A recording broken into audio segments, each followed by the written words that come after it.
Okay, we are back from executive session. The time is 2:04. We've interviewed our city council place 4 applicants. We've had lots of discussion, and at this point, I will take a motion. Madam Mayor, I move that we appoint Dr. Ted Crum to the place 4 vacancy. I have a motion. Do I have a second? I second the motion. Okay, so I have a motion and I have a second to appoint Dr. Ted Crum. All in favor, raise your hand. Okay, 2 and against 2. Okay, so that's a tie. So I would break the, Fails. okay. Okay, so the motion fails. Want to vote in favor? Okay, so I will not break the tie. So I will take a motion. Madam Mayor, I want to put a motion to appoint Persons Griffin the fourth to the position of place 4. I have a motion for Bryant Griffiths. Do I have a second? I will second it. All in favor? All against? I have 2. Saying not count tie, you get to break the tie. If you don't break the tie, it fails. Okay, and I'll break the tie as a vote for Bryant Griffith. So the motion passes 3-2. At this time, I would like to offer a telephone call to him and see if he wants to join us for the rest of it and just listen. Or would council like to give the directive to just move forward and have him catch up on video? Madam Mayor, we're live right now. If we can just call him and tell him the good news and then encourage him to go ahead and join us live if he's able, because I know he's on vacation. Good But you can idea. always watch the video tomorrow if he can't make it today. Okay, it's a good idea.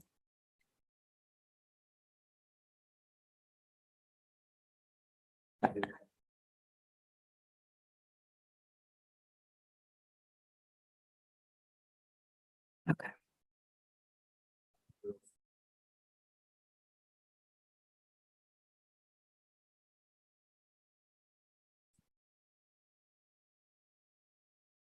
In the meantime, we'll go ahead and move forward. We will move into our work session. Report number 1, discuss recommendation from the EDC to build a food truck court at Link Street and Kennedale Parkway. Yay. And who is going to talk to us about this? I can do that. Okay. I think you can go on the live broadcast. Oh, just listen.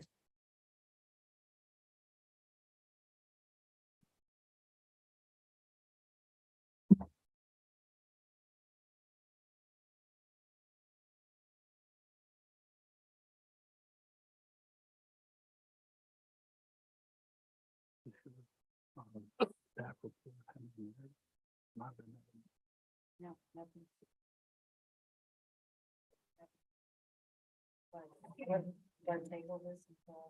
No. I just had all my notes on it. Just to listen.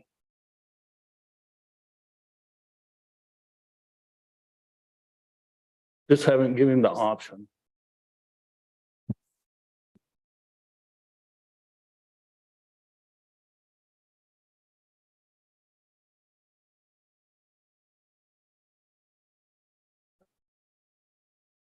We can just go on to the video and just listen.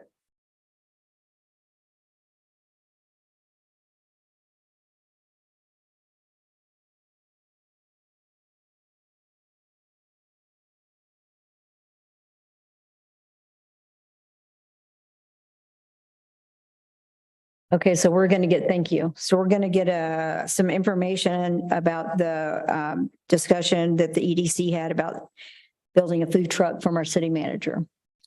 Thank you, Mayor. The staff report actually had a lot of details in it. I'm not sure why it's not on there, but it may have got misplaced some way or another. during our EDC meeting, this past, month, I had brought up the idea to the EDC in reference to building a food truck court at the EDC property located between Link and Kennedale Parkway. Is 1109 West Kennedale Parkway is the property that's next to the Burger King. We've had a lot of interest in the last several months, and honestly, even before that, of food trucks wanting to come in and be a part of the city. And one of the things they're having to do is go to local businesses and use their parking lot, use their electric, use all their infrastructure for their business. The idea came is if we can create a location for these food trucks that bring additional revenue to the city, just additional, not only for our residents to go to, but even visitors that's coming in. The address at 1109 West Kennedale Parkway is a heavy trafficked area. So there's a lot of vehicle traffic, and there's also a lot of pedestrian traffic just due to the construction that's taking place with the Southeast Connector project. I was talking to a gentleman yesterday in reference to that Southeast Connector. Right now, we're averaging about 400 workers that work on that project. Within the next 6 months, we're going to have roughly 1,000 that will be in that general area. One of the things that he also indicated is that there's really not a whole lot of places for them to go eat. And he thought it would be a great idea also to have this location as a food truck court. One of the things I asked the EDC is provides up to $75,000 to come in and build some infrastructure in that area. And the infrastructure I'm referencing to will be gas, from like Atmos gas. The roadways are already in place. Also for us to come in and put water to that location, which is also there as well at Link, Kennedale Parkway, and the streets behind it on Oakcrest. So it's surrounded by all of our utilities. The city will just need to tap into what our resources are already there and provide that infrastructure from our UDCs that require that same infrastructure and restrooms. Within that 75,000, I believe we'll be able to accomplish that and give a location for up to, and it can vary, but I feel that we can be very confident and have the space up to 10 food trucks that can come in there and provide a service to our citizens and visitors that's coming in and visiting us. I love it. I'd open it up for questions and additional comments. Start with Councilman Horton. Mr. City Manager, first, I want to applaud you on taking the initiative for this. I think this is something that would be great for our city. Obviously, the EDC was very much in favor of it. Is there a way where we can also at the same time start thinking about long-term for maybe some of these places may want to open a permanent establishment here as well? And, I'm just saying, let's, while we're doing this, which I think is, again, a fantastic idea, just providing if they, what have you. Absolutely. Some of these food trucks, actually, they want to come in and see what the city has to offer, to be quite honest with you, not only on a customer base, but what the city's willing to do. Some of our problems in the past has maybe been communications with our developers that want to come in, or business owners want to come in and be with the city. We have built through the city employees a good relationship with these guys that's wanting to come in. So two of the food trucks actually want to build a brick and mortar restaurant here. One of them is obviously is Carmen's. We enjoyed their lunch today. They're in the process of wanting to update one of the buildings where they're at. We also have 225 barbecue, which is it's not just barbecue. There's more to it than that. He has a very strong interest in coming here. He had a restaurant in Arlington. It ended up not working out for him there. He's been looking for a location to come and build a restaurant. But during the meantime, he also has a food truck, and we're in the process of speaking with him, maybe possibly putting him in that location so he can have an understanding of what we have to offer as well. And we also have 3D barbecue. which they're also on another piece of property here on the Parkway that have that same interest. They have several locations that they currently go throughout the Metroplex. From talking to them, one of our location is one of his most popular locations. They sell out pretty much anywhere they go. So they have built a very good reputation of their foods.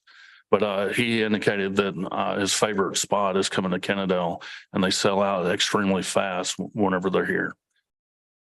I've actually eaten at 225 twice and it is fantastic. So. Yeah.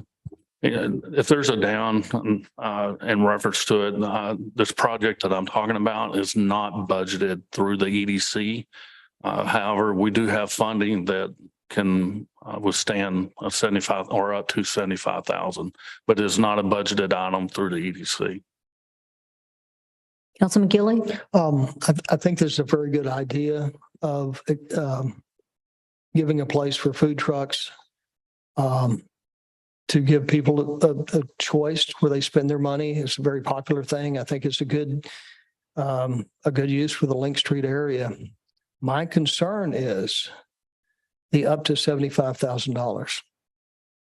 Because at the 2% cut, and that's our cut of the sales tax, you're going to have to sell over, they're going to have to sell over $3.7 million of food off a food truck before you pay for it. And that's not including, that is if it's a $75,000 unbudgeted expense.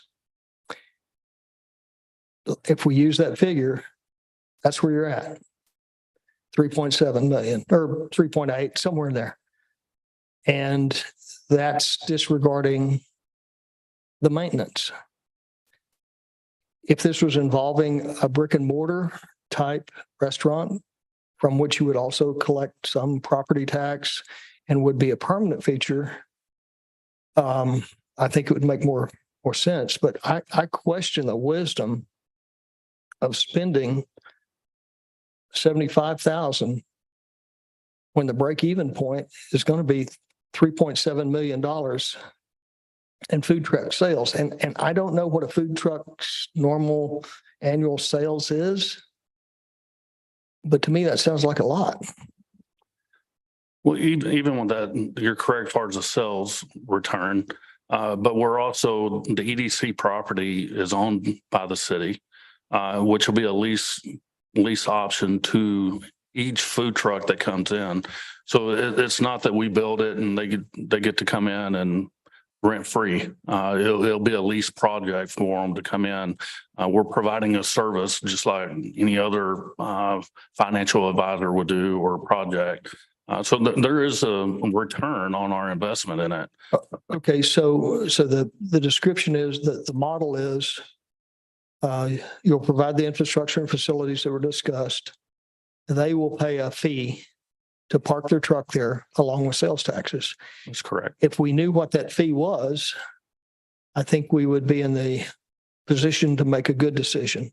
If we don't know what that fee is, I think we're on the verge of making not a financially wise decision. The concept is great. Don't get me wrong. It's just the expenditure. We should be able to have an expectation of some return on investment. Absolutely. And once we get to that point, obviously I will bring that back to the EDC and to the council as a whole and be able to give you more exact figures of what this will cost. Obviously, in my opinion, I look at it as we're going to have a return. It may not be the first year. However, I feel over time, we're going to get our investment back.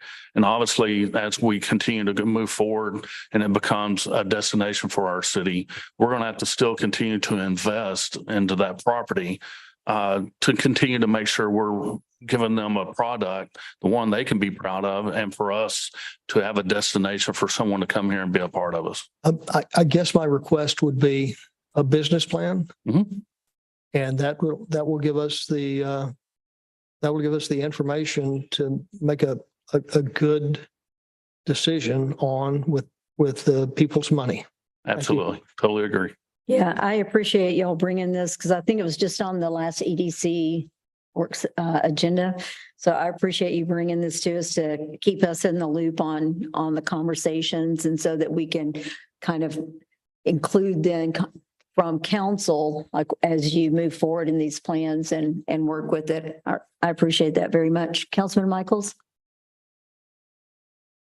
I think it's a good direction. I kind of wonder if we're a day late, a dollar short with it because a lot of other cities have been doing that. Fort Worth still does it and stuff like that. I think it's a good direction. It's a step in the right direction to get more people coming to Kennedale. And right now with the property, we're spending time just mowing it. And, you know, like I agree with Councilman Gilly that, you know, a good business plan would actually help us out to make the better decision with that. But I think we need to step forward with it and maybe look at some other properties, maybe 600 West Kennedale Parkway right there at the intersection. Councilman Navarez has mentioned that probably 5 or 6 years ago would be a good spot for something like that too. So yeah, let's move forward with it. I've shown that property to several food trucks and even other potential customers that would have an interest in that.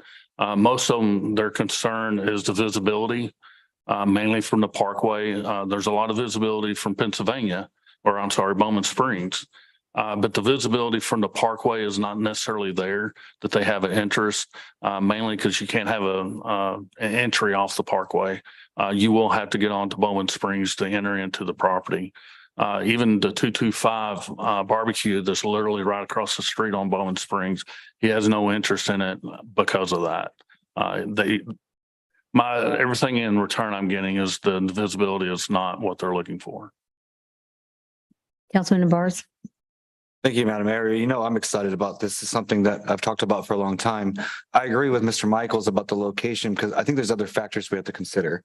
One, if we're going to build the infrastructure, it will be safer here closer to downtown versus closer to the freeway.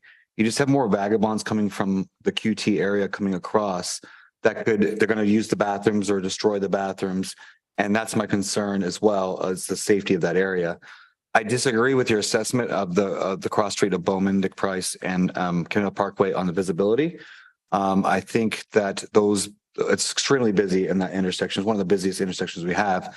And I also know that the previous company that wanted to purchase that EDC land on the corner did finally get the county to agree on an entrance off the parkway. So it is possible to get an entrance.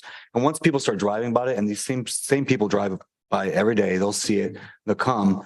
Plus, if we create a food truck area, it's going to be newsworthy out there in DFW to put it out there because the Fort Worth one that you're talking about, I don't think is open anymore, and it hasn't been for a while. They used to do the farmers market over there as well. I might be wrong, but the last time I checked, I went to go out there to eat there, and there was one truck. But I do think that this is, if we bring it more into town, we can bring people to town earlier, let them see this side of town and not that side of town that's a little bit more dirtier and unsafe. So that's my concern with it is to protect what we're going to build, make sure it has a longevity, the people that are going to be there, make sure that they're safe as well. And just the exposure of how it'll look for Kennedale if it's just a little closer to our downtown area. I don't disagree. I love for it to be here in our downtown. Unfortunately, one, we don't have the space for it here in the downtown. And I'm going by just the conversations I've had with business owners that when they come in, that's not where they want. And I try to sell it for just in the sense of what you're talking about, the traffic count, the visibility. But that property just doesn't seem to have an interest on a business side, not as a residential or apartments or anything like that. It's mainly just how narrow it is. I think the food trucks may have that capability because they build a reputation and people come wherever they're at. I just haven't been able to get anybody to bite off on a food truck to go to that location. So if you look at where the food trucks are now, they're not nowhere near McDonald's. And because it's competition coming off the freeway. Now, with the construction up there, the properties close to the freeway are going to become more palatable to other company, to other businesses. By preserving that up there, just even a little bit longer with the EDC up there near Burger Box, we could potentially get something bigger and better up there. For me, the EDC property on the corner, I know it's weird, and we've talked about this extensively before, you and I. I know it's weird, but it's perfect for something like a farmer's market or a food truck area, just by the way it's designed and the way it's structured. I know you and I are going to disagree to agree with that, but I think all signs point that that would probably be the better property. If you look at it from a business standpoint as a city and how we own the properties, which properties do we want to invest? We'll take the cheaper and the worthless property and then making that a property that will make us money, I think is a better approach to it versus the potential of that property next to Burger Box being potentially a bigger property for us for something bigger. Like we almost had a hotel there once, for example. And I don't disagree with that direction with it. I'm looking at what the market is asking for now for the city. Even moving forward, if it doesn't work for me, I look at it as a minimum investment that honestly, I feel in the next 5 years, we know we have the Southeast Connector project that's going to be there for 5 years. These food trucks, there's nothing else around here that has that. Some of these sit down restaurants do not have an interest in it. There's a lot of the demographics, other factors that go in that they do not want that location. And I'm taking some of that in consideration as having a marketing spot for the 600, a farmer's market. I do agree will be a good location for that. But from what I'm gathering from the food trucks, they don't think it's right for them. They just don't feel like it's meeting their purpose. And I can't change their mind on that. But as a farmer's market, I think it'd be a good location. I mean, it's going to be tough to get some of these to move anyways. For example, Carmen's, he doesn't pay a dime for his spot. And the property owner obviously benefits from him being there. So it's going to be hard to separate, but obviously it's getting out of control a little bit. And it would be great if we can all put them in one location. Yeah. I would just encourage y'all and have the EC to at least discuss some of the items on the security of it all, the potential of that property in the future, and how busy that street it really is. And then, we can go back to the business owners and try to. And that's the reason why that property is so attractive is exactly what you're just talking about. Security is going to be an issue no matter where we go. And obviously, we have a great fire department and police department that's able to track it as well. Obviously, we'll get it secured where, to the best of our ability, to keep it from being damaged. But even then, it's an investment. I know for me, when I originally came up with this idea, it was the thought of it being part of our parks, basically. And when we finally, when I'm in my fourth quarter, basically, if we can connect the parks like we've been talking about, that could be a nice little segue from this side of town to the river walk going up to Arlington.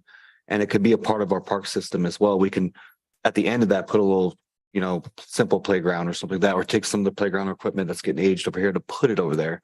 Again, I like both spots. Don't get me wrong. I just want to make sure that the EDC is aware of the potential of this one in the corner for this exact purpose. And we had that discussion on both of them. So I have a couple of questions and then we'll move on. The first question is Councilman Navarro's brought up a good point that we do have food trucks that wouldn't move. So because there are food trucks that this is where they go, they have permission to operate in front of wherever. So this would be for new food trucks to come in, and food trucks that are at the other locations would still obviously being able to operate there, I assume. Yes. Correct. And then the second part is there was a staff report that you mentioned that should have been attached to this. If we could get that emailed to us. Absolutely. I've actually already emailed it. Oh, perfect. Thank you. There you go. Any follow-up questions? If not, we'll go ahead and move on. And then you'll just bring this back to us as, okay, That's correct. perfect. Yeah.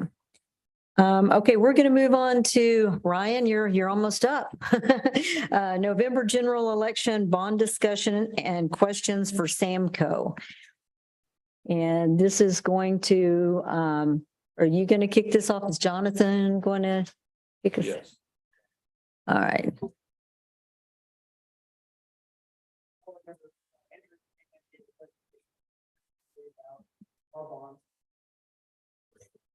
Now it's greener. Okay. Andrew from Samco previously came in and talked about the bond, the CO bond that we've decided to go forward with. And there was an additional capacity we had available that we could lend out. And Ryan also works with Samco, works with Andrew. He has prepared a presentation to go into detail about that additional capacity that we found.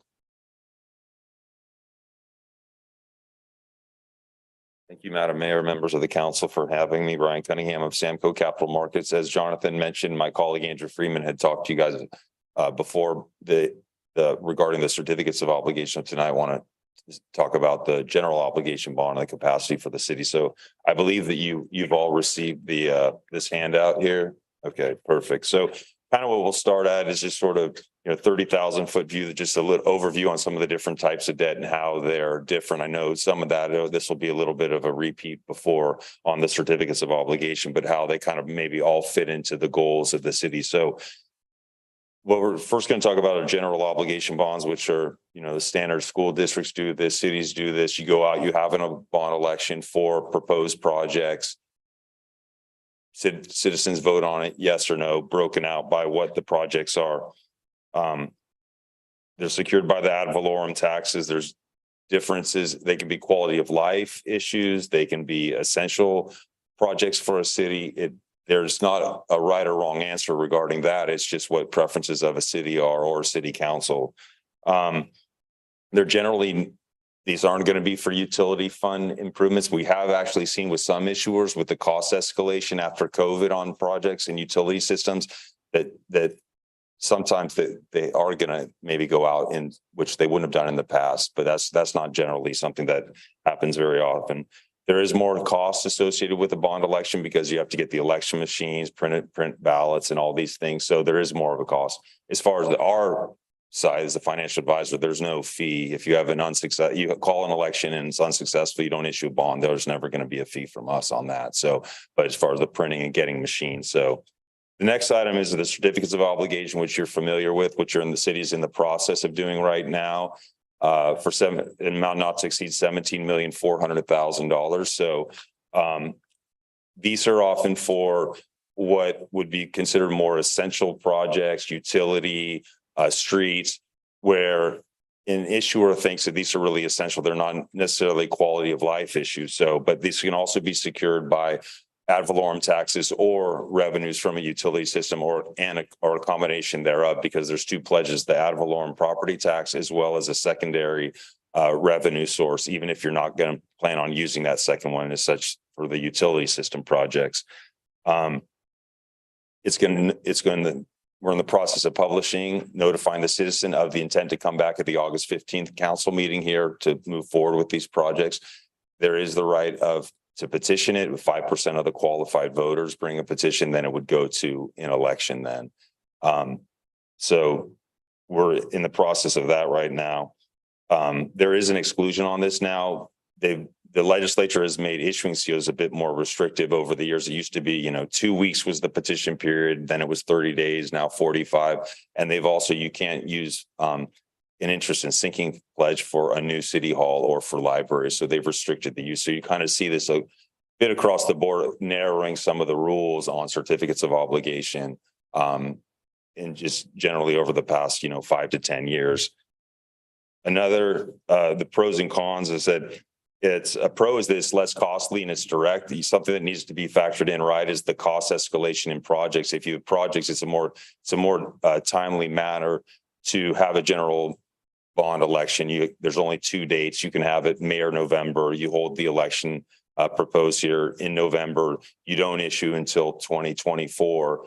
What we're hearing is there's still about 1% per month escalation on costs generally out there, especially with electrical. So it's lower. And then the con of doing COs is some people will say, well, it's circumventing the voters. It's not going right there, even though they have the right to petition. Hey, I didn't know that these projects were coming forth. I didn't hear about it. Why am I hearing about this now? So there's that perception, but they do have the right to the referendum if they want to. So there is that input if they want to do that. So another item is tax notes. You're not seeing this as much. So it's a maximum maturity of 7 years. It only requires one city council action.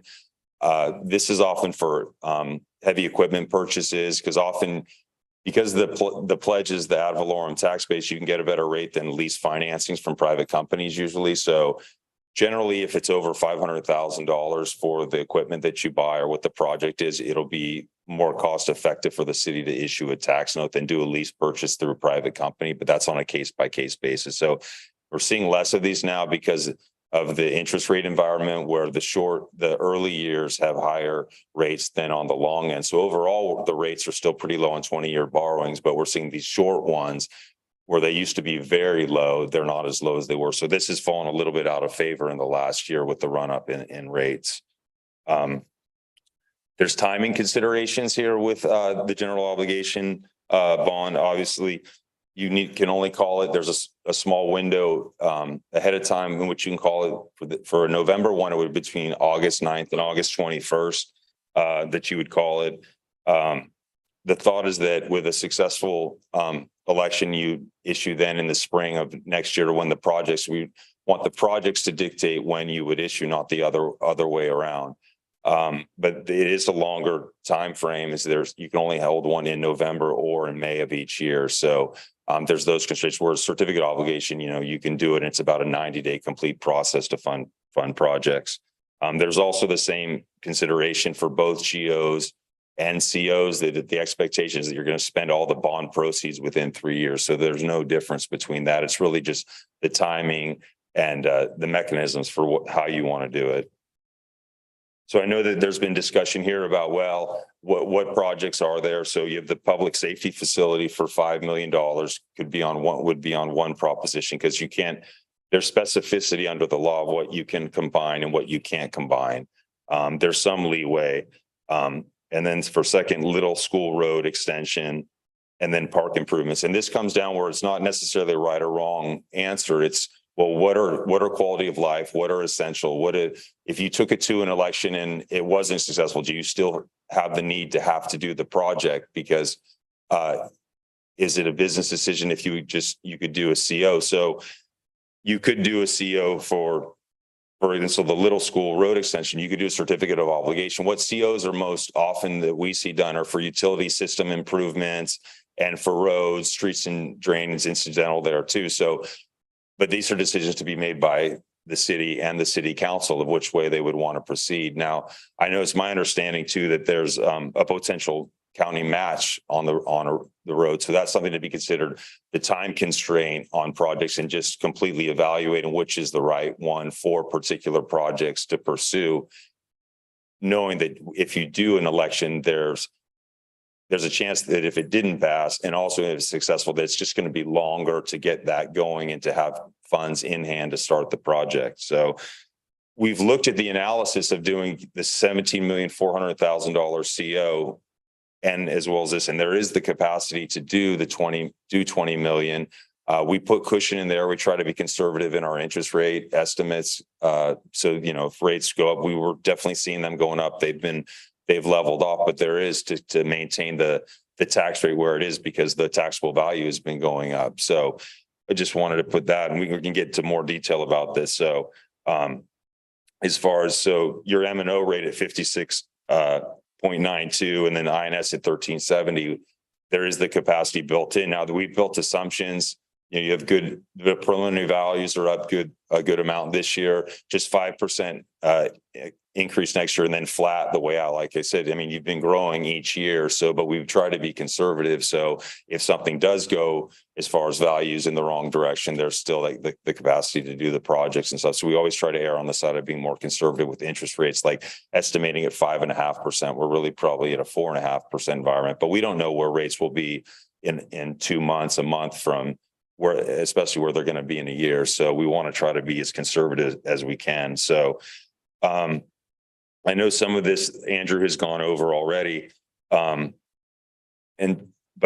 using these conservative estimates that we think that you can maintain a level tax rate. Now, these are decisions of the council, right? If some entities decide to let the tax rate drop, but then to try to bring it back up can be very difficult. And then you have this zigzagging where it's generally viewed more favorably to keep a level tax rate going across to build the infrastructure that you need instead of having this up and down, up and down, up and down. Now, we know the rules have changed a bit with the compression and the M&O and the 3.5%, and inflation is obviously above that. So we've tried to, be mindful of that. I know there's also been talk about the $100,000 homestead exemption that has been passed by the legislature. This is going to be coming for the school districts, where they're going to raise it from 40,000 to 100,000, but that's on the school district side. So not your side, but as you know, the tax bill is large. The schools are the biggest part of the tax bill. So that should be a good relief taxes for the taxpayers here that are both in the Kennedale ISD as well as in the city. So, but that's not going to have an impact on you. I know there's the discussion on having the over 65 homestead exemption, which is a little bit of another matter. So I want to just kind of the affordability on the last page. We structured the way the certificates of obligation are to keep the tax rate level and not have it drop off. So if you do move forward the 20 million, that the tax rate would stay the same. But, as you know, as taxable values go up with the way the rules are now, your maintenance and operation tax is going to go down. So it's going to force your tax rate down on that side. So if you put the INS side and do the projects there, it can level off. So it can stay at 70.762. And if you don't, it would fall to 57 cents. And then if you issue it, it would stay level. So this is kind of the overview that I wanted to touch on. Like I said, there's no necessarily right or wrong answer for which is the preferred funding mechanism as they're available to you. But the general thought is essentially, if something is an essential like a road or utility system improvement, then generally those are certificates of obligation, where it's more if it's a quality of life or lifestyle. Parks, those are more generally civic centers, general obligation type situations where you call the election. And if you wanted to move forward, probably call the election at the August 15th meeting. If you wanted to proceed for one in November, and you could want to have one in May as well. That's in 2024. Thank you, Ryan. But Do you have any input or comments before we open this up to council? I just want to make sure when we talk about those three, as far as public safety remodels, then we have a street improvement for a new road. Then we have the parks. So all three of those will be separate voting mechanisms, correct? that's correct. They'd be three separate propositions. So will all three of those come out of the same general funding, or? That's correct. It'd be from the ad valorem taxes. Okay. So if one passes and one doesn't, how would that affect if we want to move forward? Say we're indicating it's 20 million. So come December, 2 passed, obviously one failed. So I assume that when we start moving forward, that there's no longer 20, it'll be whatever minus that one that failed. Yeah, Right. so we look at that. So, as more information comes in the preliminary values, but we always want to stay with what we told the voters that the impact was going to be, right? The responsibility to do that. So you could push principal up and issue faster, and it depends on how fast you need the projects. But yeah, that would be, so it's kind of each one is standalone, what its overall impact is going to be. But if, only 2 pass, then obviously it would be, it's less of an impact than if you had all 3. So currently, as you mentioned, we're looking at 17.4 now. The numbers that you're indicating, they're projected to 2025, or would that? Yeah, to projection? 2025 and beyond, so that you could stay at that same level tax rate at the 70.661 or 62 overall going forward. And then it, drops off as some of the current debt you have fades away. So there's a potential, even once we get past the 2025, we can still possibly have a tax rate decrease based off. That's true. And you, just because if taxable values were to go down, you're not forced to issue for the project. You don't have, you go out, you do a park election, it's successful. You don't have to go issue it if, values went down or interest rates went to 10%. It doesn't force you to do anything. It gives you the authority to go do it. So, and as time goes on, the way taxable values, if they're increasing, it builds more capacity. You can do projects faster, or you can do more. You could do the 20 million faster, or, if it slowed down, then maybe you did 4 million 1 year on the parks, and then you did the public safety. These are decisions for the council or future councils, how you want to proceed, but it doesn't obligate you to have to do things. It just gives you. So if we have, say, two of them that goes to a GO, can we have one also be a CO? Can we have that combination in that matter? Yeah. Yeah. So you can do a combination of either COs or the GOs, but yeah, it is. And Jonathan, this is a good, it's an important note that if voters turn down a bond for a bond election, you can't come back then and do a CO, right? So you can't just, you go out and you do it and then fail and then you do it, you can't just turn around then. So it's been, they been making the time longer that you can do that. You have to wait 3 years, 5 years. And that's why when you get into roads, doing road, I know there's a road improvement on here. You need to be a little bit careful about how you specify, exactly what roads you're going to do, because if you do an election and all the, you name all these roads and then you need to fix them later down the road, they're completely falling apart. You're prohibited from that. So that's something where you work with your bond attorneys on and getting that language right. But that is something to keep in mind, that if you go out for a GO and it's unsuccessful, that 3 years, but they're extending it to 5 now. So yeah, so there's just this overall view in the legislature where they're making COs harder to do. We're just changing the rules here and there, but yeah, they're just extended. It was 3 and now they're making it out to 5. So that's something to keep in mind. This says 2, so it's definitely something you want to. Yeah. Okay. on. Yeah. They just changed that in the session. It just came out in the session. Yeah. Okay, so it's now 5. Yeah. So is the total number 17.4 or 20? So 17.4 million is the certificates of obligation that you're doing now, that you're in the notice of getting ready to issue at the August 15th meeting. Right. So there's various projects in there. Some are utility system, some are general fund. And then this would be in addition to that. This 20 million would be for these 3 projects. So they're 2. Oh, so 37.4 million. Yeah, Wow. total. So, but you're in the process now of moving toward the 17.4, and then the 20 would be down the road. Yeah, the 17.4 is for the sewer line and the water tanks, that infrastructure there.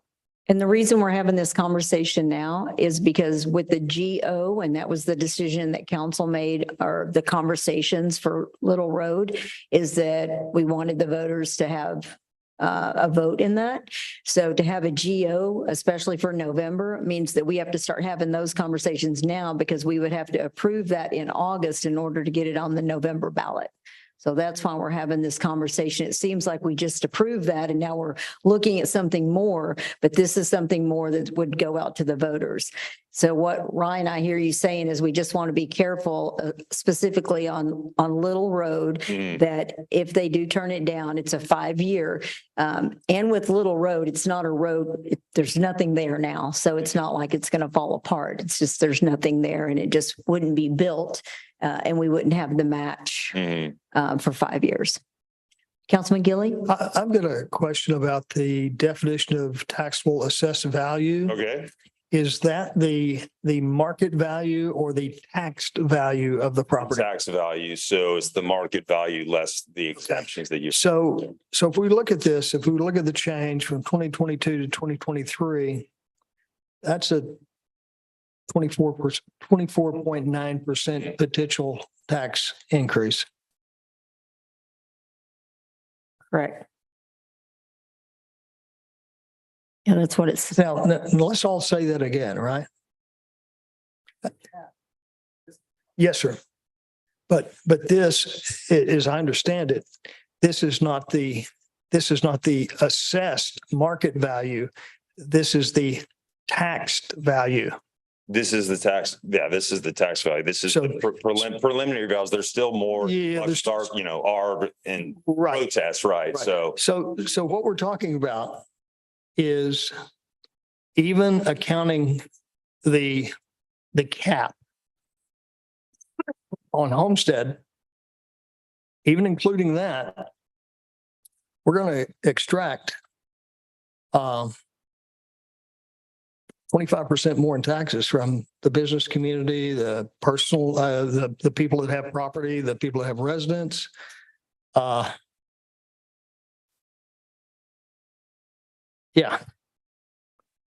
Now, that to me is not something that I could support.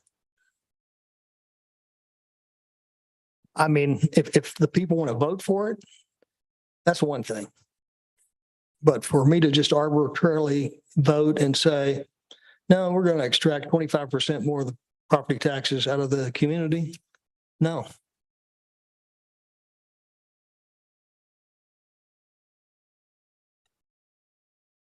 Councilman Horton? I agree with Councilman Gilly. So, and because what we're talking about now is a GO that goes out to the public.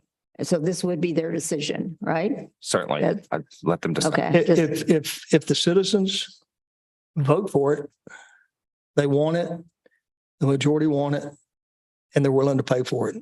Right. But no way, no how could I put that burden. And I know they have the right for a referendum. It's very difficult. They don't have the resources the city has to organize, to collect signatures and that sort of thing. Petitions, yeah. Taxpayers always are, their concerns are always last. And anyway, that's my view. Thank you. Councilman Michaels? I have no questions. Councilman Navarez? Just a couple minor ones, I guess. So this GO bond is going to cover those three criterias. Of that criteria, one of them is parks. So what does that include parks? We're looking at the softball fields, or is it just upgrading the parks?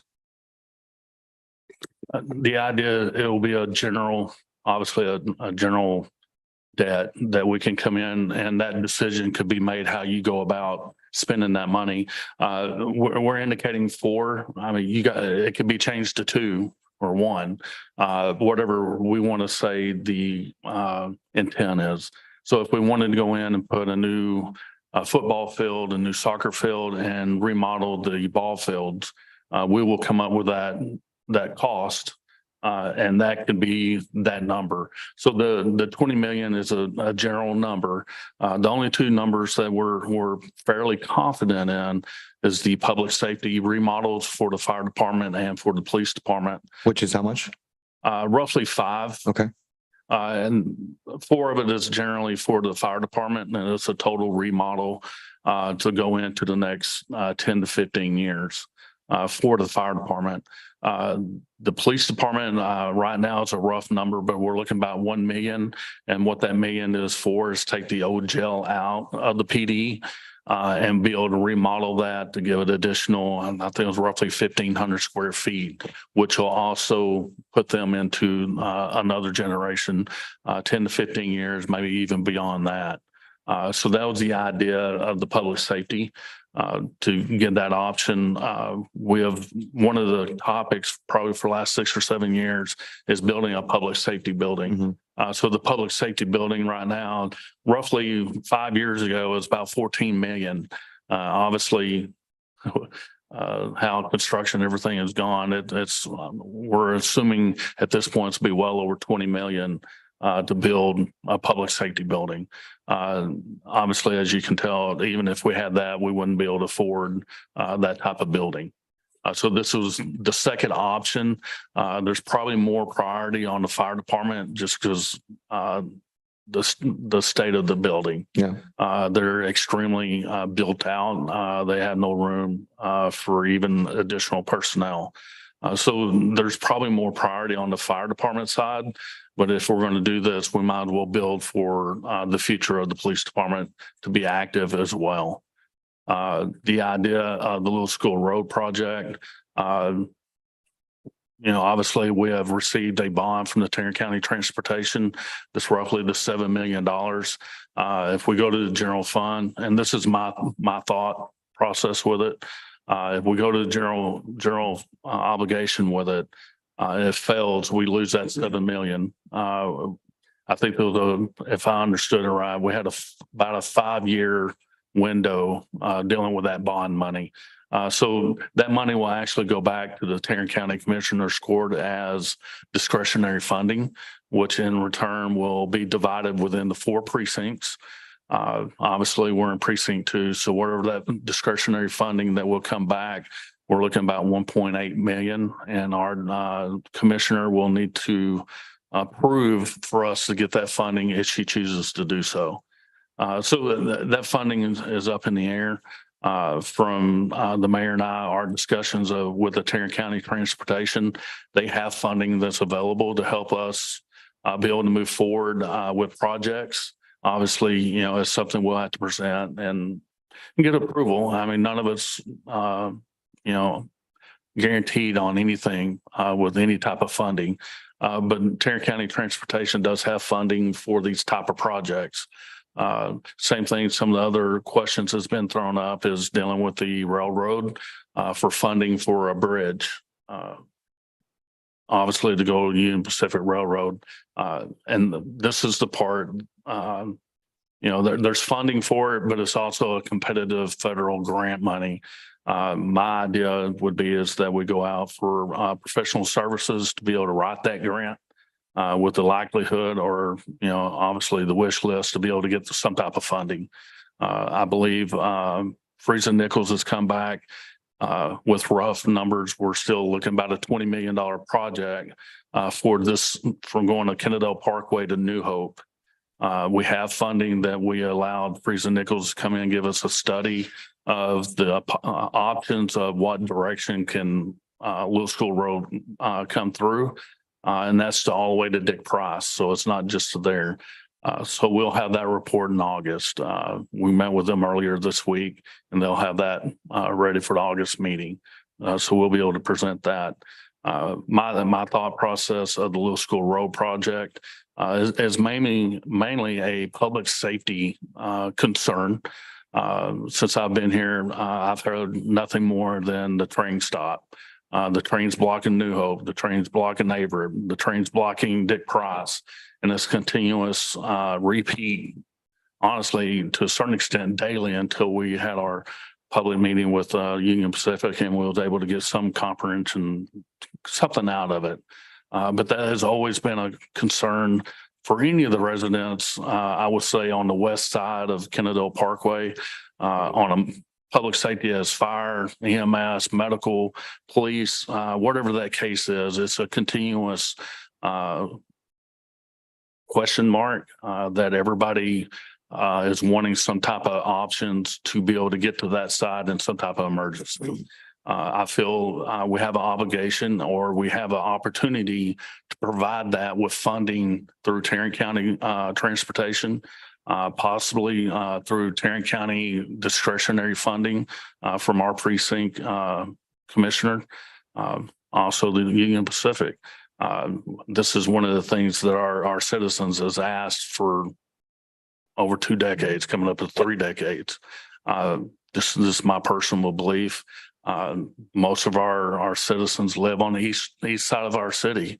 It does not affect them. They don't see that effect as it does for the ones that live off of these roads that are affected by that railroad. So I feel that we need to give them that opportunity and understand, hey, we are here working for you as well.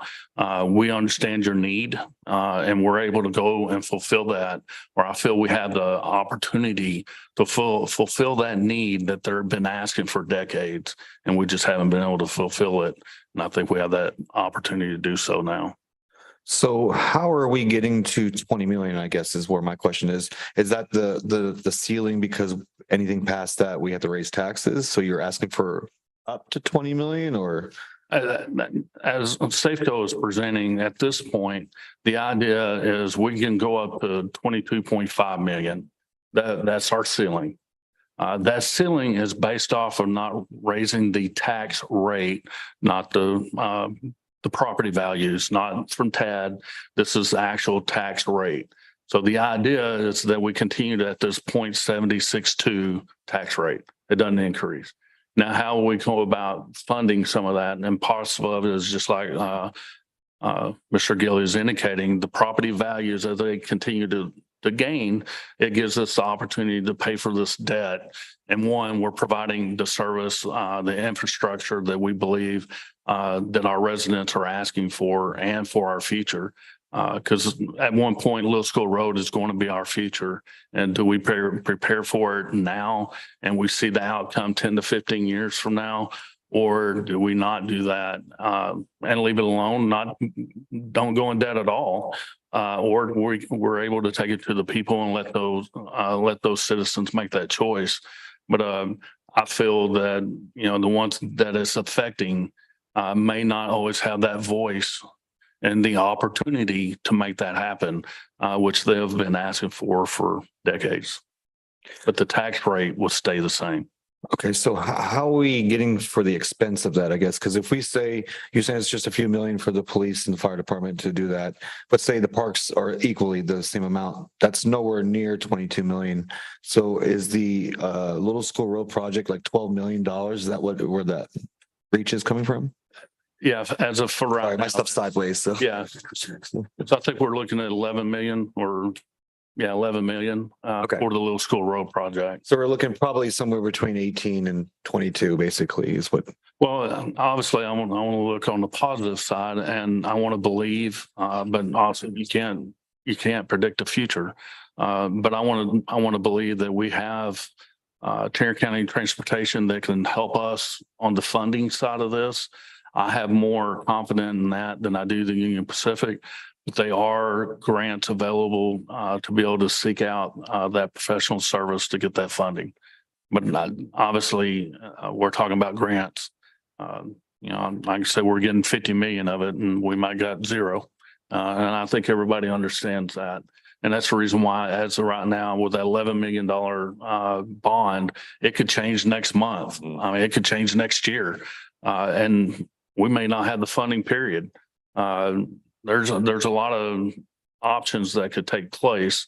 I'd just rather be prepared for it if we have that capability than not having the capability and we missed our opportunity to take advantage of it. All right, and what was your name? I'm sorry. Ryan Cunningham. Mr. Cunningham, just two quick questions for you. You said that the recent legislature raised the period from 3 years to 5 years. When does that go into effect? Does that go September 1st of this year, or is it So next when year? they or- officially do it, it should be, soon when they're going to agree on the homestead exemption and all this. So we are expecting the next few weeks. So yes. So your expectation is when because half the laws that they passed come out September 1st this year. Right. The other half come out next year. Right. The This can be- expectation is September 1st. Okay. And then my other question was, we have the three things we're going to put on the GO. Do we have to break any of those down more? For example, if we're going to do improvements to the baseball field, do we have to separate that from the parks one? Is there any laws Yeah, that so- govern that? I mean, so what the city would do is work with the bond council there. So there's certain limits on how specific and how vague it can be. So what you generally want to do is be general in the language. So if projects came in under budget, you could use that money for other things. So for example, if you did the Little School Road extension, that you want to be able to do other roads too, not just that one. If things were to hopefully come in under budget, that you could use it for other road improvements, not just that. So I would expect that you could do park improvements and, athletic field improvements in this. But another thing the legislature's made different is as far as athletic fields. So you see that you can't combine, like in school elections, athletic facilities into. That's where my question's coming. Yeah, from. so they would call these the sweeteners, right? That they, you'd see districts putting in this to try to get the other stuff. So you have to be mindful that now that probably would not fall in if it's, municipal baseball or softball fields viewed that way. But that's where we work with bond council to draft the language and make sure that we're in compliance and moving forward for the city in the appropriate way. Thank you Those for two your time. seem tied together, right? I mean, they're not park improvements and softball fields, baseball fields. You clarified. Thank you so much. Thanks for waiting for us too. I appreciate Oh, it. no, you bet. My pleasure. I've got a couple of questions. This TAV value, Mhm. Does that include revenue from new growth since last year, or is that excluded from this figure? That's all of it. That's all of it. So, There, yeah. so I would assume that revenue from new growth would probably be around 150-ish. That's somewhere in that figure. That's generally about what it runs. But that aside, what this means is when your TAV value goes up 24.9% in 1 year, if you leave the tax rate flat, you are collecting 25% more in property tax than you were the year before. That would be 3.5. Is that not correct? So you have the two components of the tax rate, right? You have the M and O, the maintenance and operation, with Right. have the 3.5% cap on it, but the interest and sinking fund to pay debt is not capped at that. So it's sort of, Yeah. as you can see on there, the M and O is getting pushed down, and where the capacity comes in to raise the debt tax, but the Right. overall stays the same. But Right. the M and O is capped at this 3.5%, which was sort of, what we thought inflation kind of was before, and now it's not. So it's Right. it is hitting cities for sure, and their management, your expenses are going. And you pay, when you fill out your taxes, when you pay your property taxes, you don't pay a tax rate. You don't pay an M and O rate and an INS rate. You pay a tax bill. Mhm. Correct. It's absolutely correct. 100%. That's why to your point, and that's, it's going out to the voters, right? For them to make that decision. Yeah, so that's why it's important to let them make this decision. What I would ask is on the park improvements, since we will need to make a decision, we're saying August, but that's next month. Mhm. So what I would like for council to see in advance of August is, of course, I would like, for there to be a multi-purpose field. I would love for that to happen. Maybe it's not 4 million, maybe it's 2. And I would love to hear input from council on what your thoughts are as well about the parks and that to give Daryl some direction. Because I don't know if it makes a difference if you say 2 million or 4 million to the voters, but it might.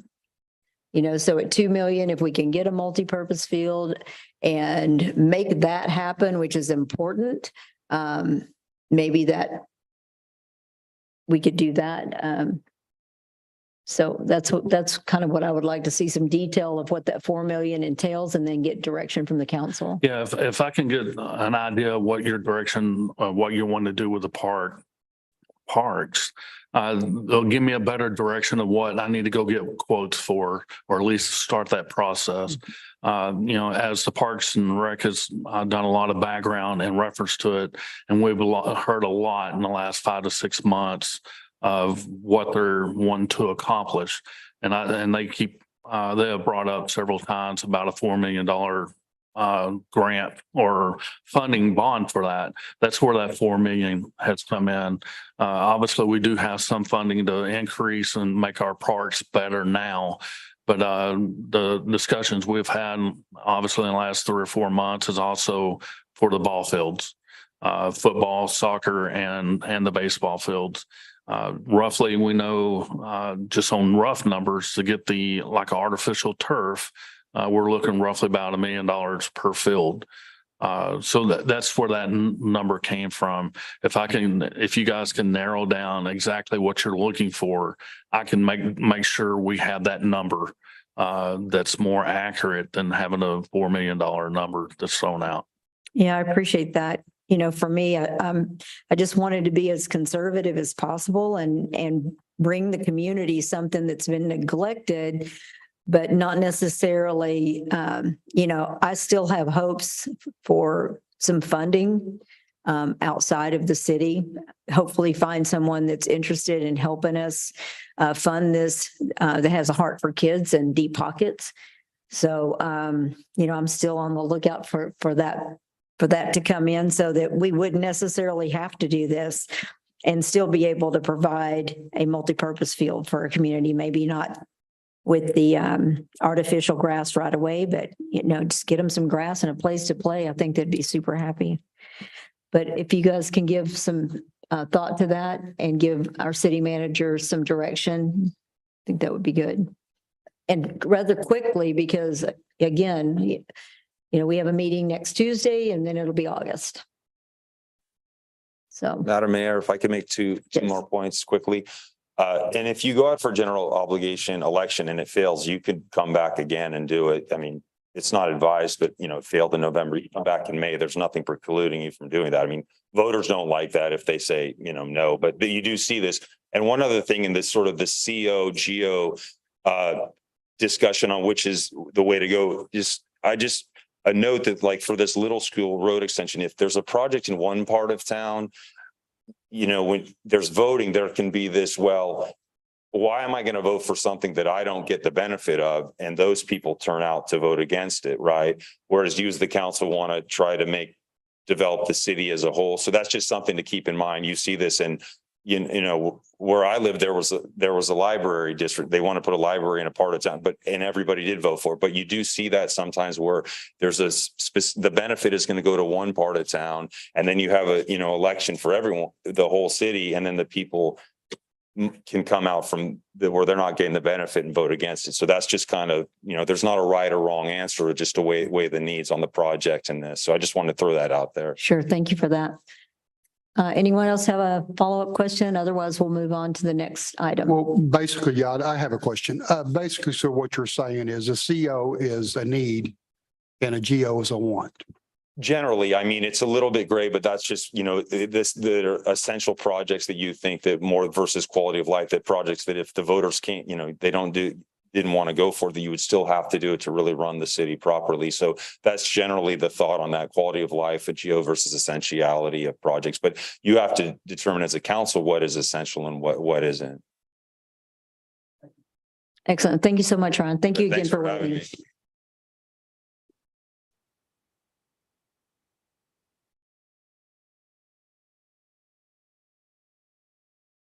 Okay, and the next one is number 3, work session report, recommendation on ordinance amendment to short-term rentals.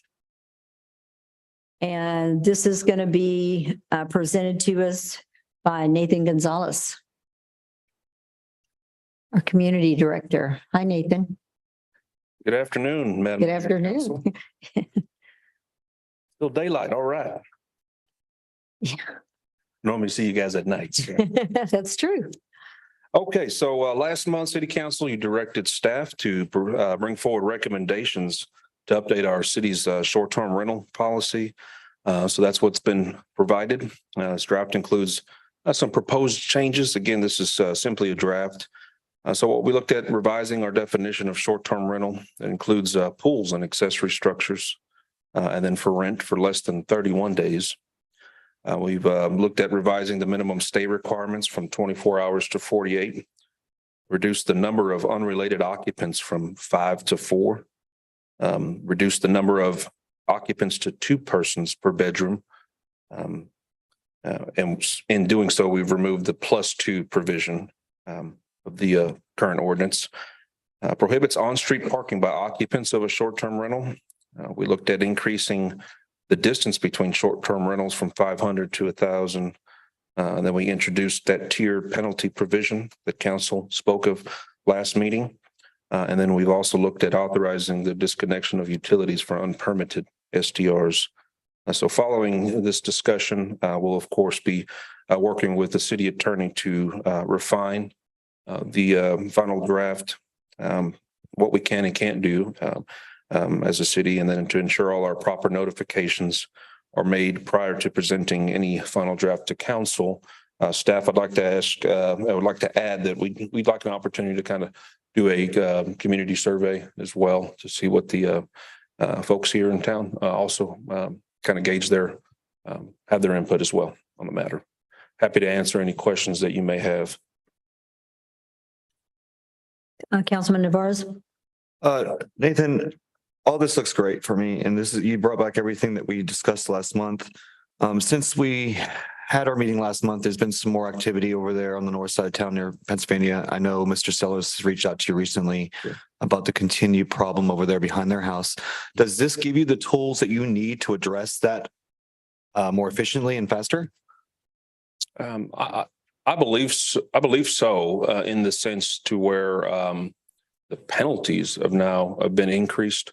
Last council meeting, you asked what the current penalty was. We didn't have that specified in the ordinance, but in another section of our ordinance, I think it's section 1, it does explicitly state that any ordinance or anything within our city ordinance that isn't explicitly stated within that section has an automatic or a baseline penalty of $500.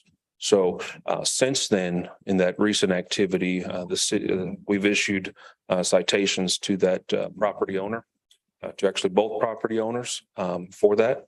And this revision obviously would increase those penalties moving forward. There's also provision in there that we've added, but it needs to be worked through with city attorney about at what point can the city disconnect utilities to for repeated offenses at a location. So there are some, I would assume there are some limitations on when we can get to that point. But to answer your question, I believe this may help mitigate some issues. Okay, thank you, Nathan. And just to update council, Madam Mayor, about Airbnb, some of the concerns they have right now. There's a report coming out about Airbnb, who also owns Verbo, if you didn't know that they are possibly going bankrupt. The reason why, even in Texas and places like Houston, San Antonio, and Austin, I believe there's a reduction this year of about 32% and above on rentals in those areas. And for example, Tennessee overall as a state has a reduction of 58%. So there is some concern. This might be moot court, but a point, but I think we should move forward with this. I think this will better fit our community and meet the concerns of both the property owners and the citizens that surround them. Councilman Gilly? I've got a couple of questions for you, Nathan. In your tenure here, which started around the 1st of December, middle of December, somewhere there, December 5th. how many hours of city resources have been spent in your estimation? And I know the police enforcement is a little outside your realm, but included your estimation of that. How many hours have been spent of city employees' time dealing with short-term rentals? Rough estimation, all in all, probably about 40 hours, probably about a week's worth when we're breaking in from the intake of a short-term rental, doing the due diligence, the identifying where it is in the city, then counting out the 200-foot buffer, getting a list of those occupants, preparing a letter, mailing those letters out, and then the actual field inspection, all that coordination. An hour here, an hour there, but for the limited short-term rentals that we have in town, it's probably been about 40 hours worth. Okay. And how many legal short-term rentals do we have? 5. 5. Okay. And I don't know, and I'm not going to pretend to know, but let's just say that it's $100 an hour, right? So you're $4,000 into this. Maybe it's 3,000, maybe it's 2,500 or 5. In my opinion, and it's not popular, probably on this dais, that's a lot of problems for 5. And I think that we need to do something, not outlaw STRs, not try to totally eliminate them, but restrict them in areas where they will likely not cause this problem. As other cities crack down on them, Arlington, Fort Worth, Mansfield, they're naturally going to move to Kennedale. And there's a place for them, a densely populated neighborhood, such as where Mr. Saller lives. I don't believe that's the place for them. And enforcement is great. We can have all sorts of enforcement rules.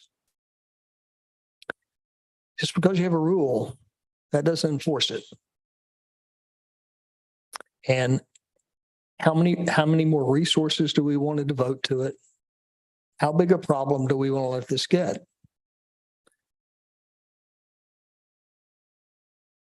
What's your suggestion? My suggestion is somehow via zoning or lot size requirement, restrict short-term rentals to specific areas where they will not, through normal activities at an STR, aggravate or reduce the quality of life of their neighbors. So I think we discussed this a couple of times, and so I just want to, in summary, I think what you're suggesting is to go to R1, R2, right? Not necessarily. For example, I'm zoned on, I've got a 1 acre lot with my house on it, and I'm zoned R3. So you're saying include R3 as well? What I'm saying is there, this is where the counselor, Carvin, is, in your opinion, would a lot size requirement past the legal challenge, a reasonable legal challenge? It's say if we limit it to a 1/3 acre or greater. Because it's the proximity. It's like anything else. If you crowd people together, and let's face it, these are party houses often, not always. Sometimes they're just a family, but oftentimes they're a party house. The closer they are to their neighbors, the bigger an issue is going to be. If it's on a 1/3 acre lot, a 1/2 acre lot, odds are everybody's going to be okay. If it's spitting distance to your neighbor's wall, there's going to be a problem. Can it be lot size, Carmen? It probably can. There are really two cases out there right now that govern us in our Second Court of Appeals. The Grapevine ordinance was struck down and it was a total ban. The court basically said there wasn't a justification for a total ban. The Arlington ordinance was upheld. The Arlington ordinance was very specific, had over a year's worth of study justifying why they did what they did. So Nathan and I have already talked a little bit. We can probably justify what you're talking about, but we will need the justification. We will need the background study to show that that solution addresses the issue, the complaint that we have in our city, not, just a theoretical complaint, but the specific complaint. Is that a solution that we can take to a courthouse someday and say, this is why we did what we did. This is the justification for that limitation. Exactly. So if we look at a section 11-310, section B, no on-street parking shall be permitted by occupants of a short-term rental. I'm not going to say that's unenforceable, but it's unenforceable practically. Madam Mayor,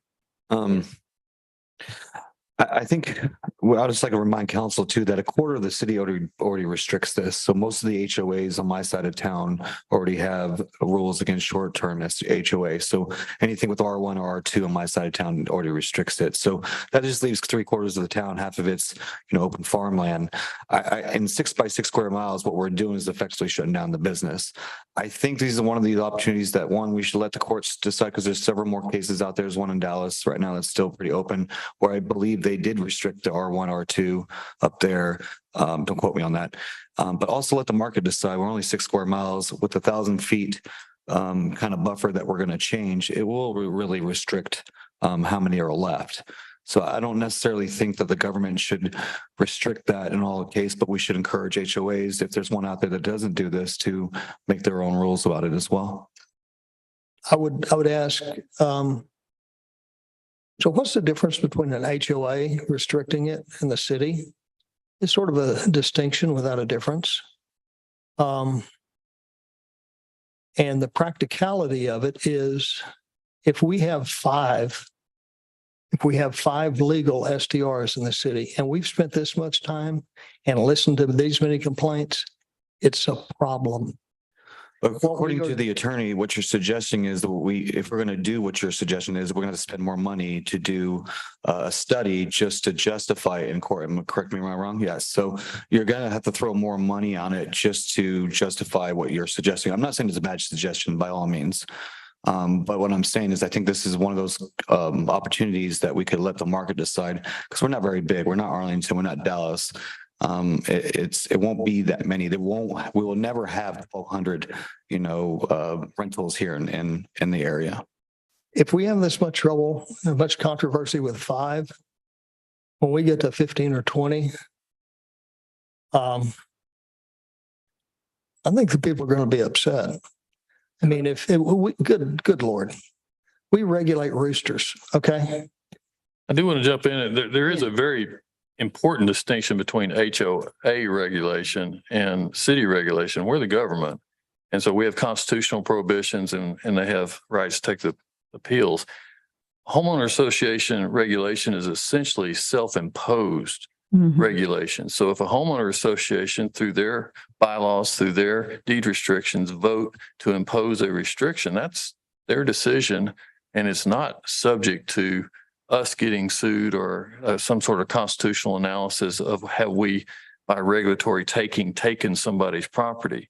If we take somebody's property, the government has to compensate them for it. The takings clause, yeah. Right. But if the individual citizens, if they gather together in their own association and they vote to impose a restriction on themselves, they don't have to worry about that and we don't get involved.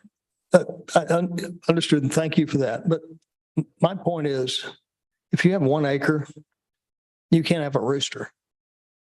That's a taking.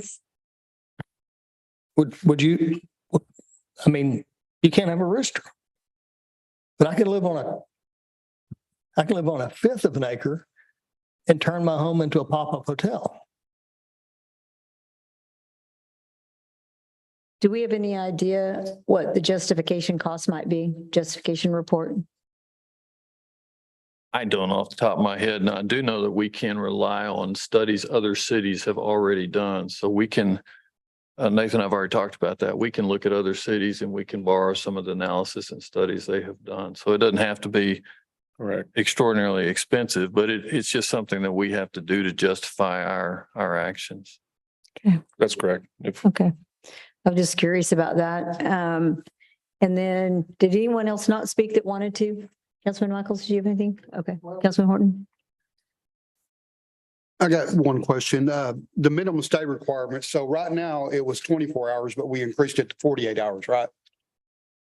So That's basically proposing that. that could actually maybe fix the problems that we're having now. I don't really know. I mean, I've heard them complain and stuff like that, but now instead of just a pop-up party, they're going to have to spend a 2-night rental, not just a single night rental. That would be correct. So they're 2 days. Don't know what the result would be. I mean, if they, what could happen, they party for 2 days. It's a weekend party, not a one-night party. It's a weekend party. Those are the best kind of parties, right? So my question also is, would these apply to the STRs that already exist or would these apply to new STRs? Well, those apply to new STRs. Okay. Upon the, I would think that it would apply to any STR.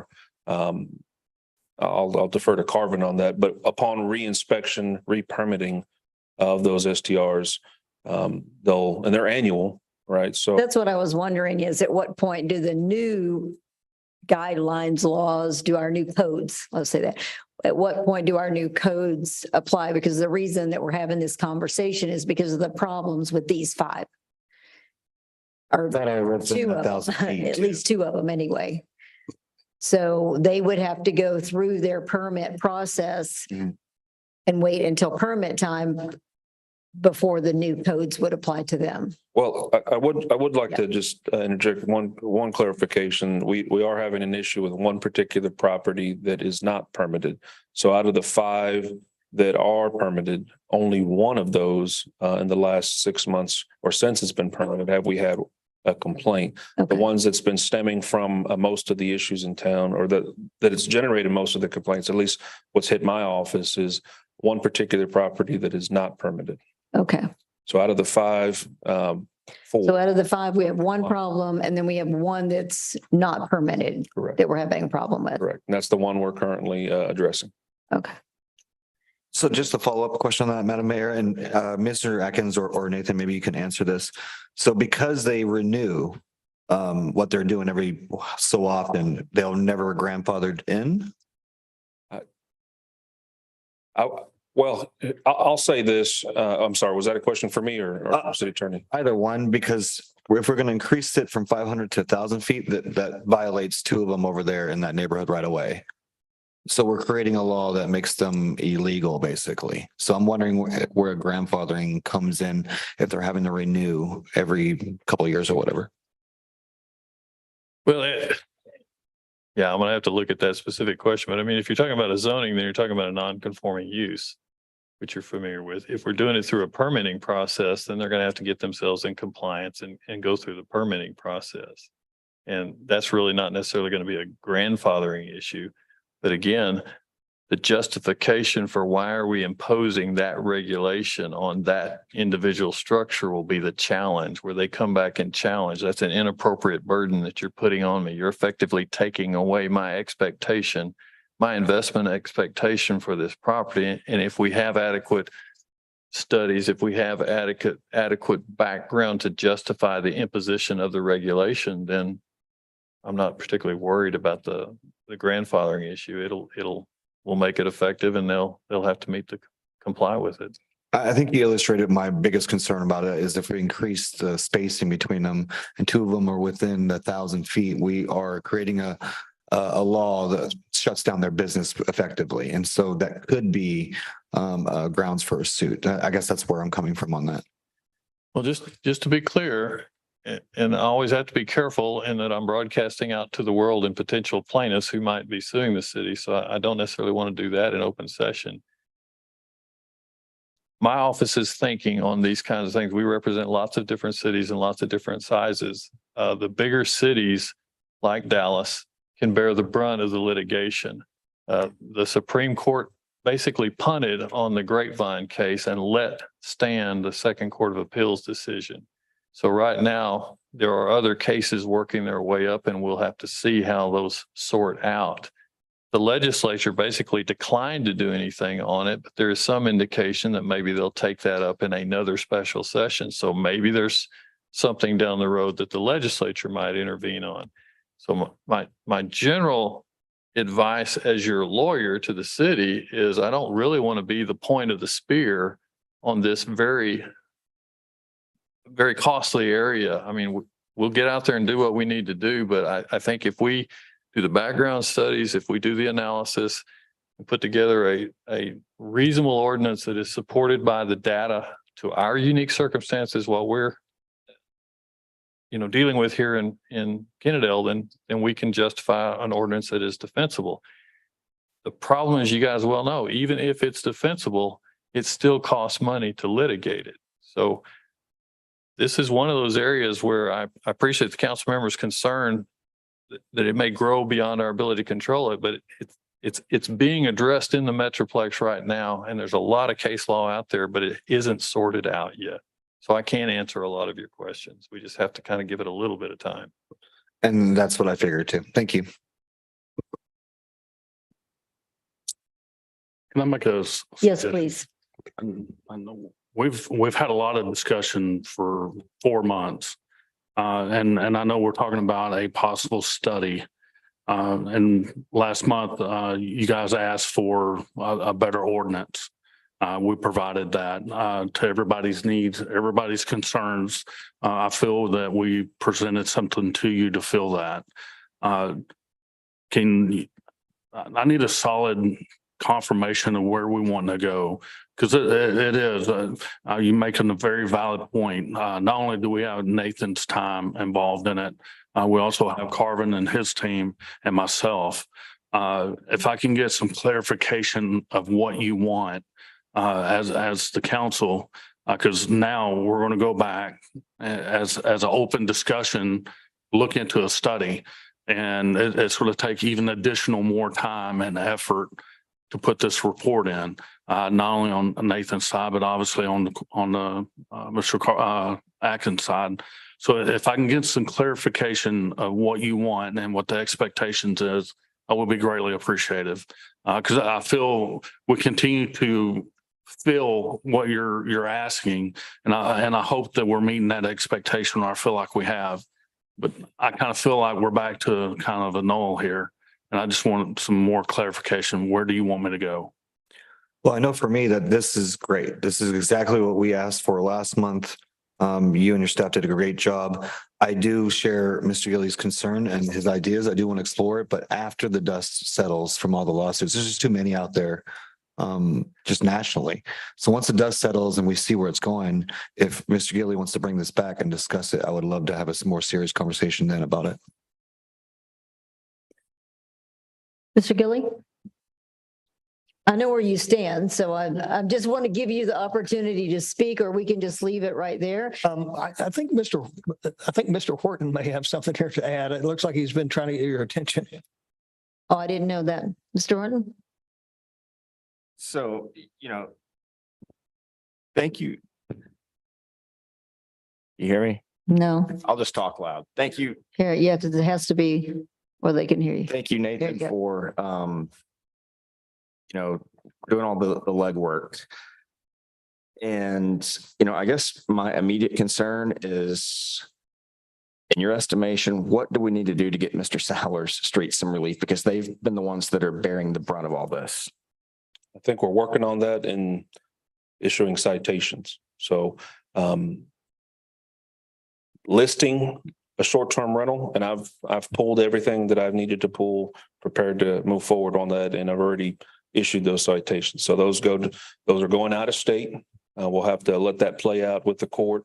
I can continue to write those again daily, because every day is a new offense. That has yet to be played out. I guess in that part of town, I'm certainly like to hear what you may recommend on getting that. What the challenge is we're not getting notified when it's going on. And so that is like to be able to send PD out there at night. We're getting contacted after the fact. So if it's going on, if someone is staying there for the weekend, it's not permitted. We need the community to call in as it's happening, like we discussed last council meeting, so that we can get it addressed right then at the spot. Mm-hmm. And what would you advise when they fear retaliation from the renters, that they're scared to call the police, if you will? I don't want to say scared, but that's one of their concerns. That is, any threats of retaliation is also a criminal offense. So I know our police department would take that serious if that's the event, if that's in fact what's going on. It's outside of my purview to assist in that manner. My goal is to get either the property into compliance and the fact that that activity must cease. And so I'm, through a citation, hoping to compel that action.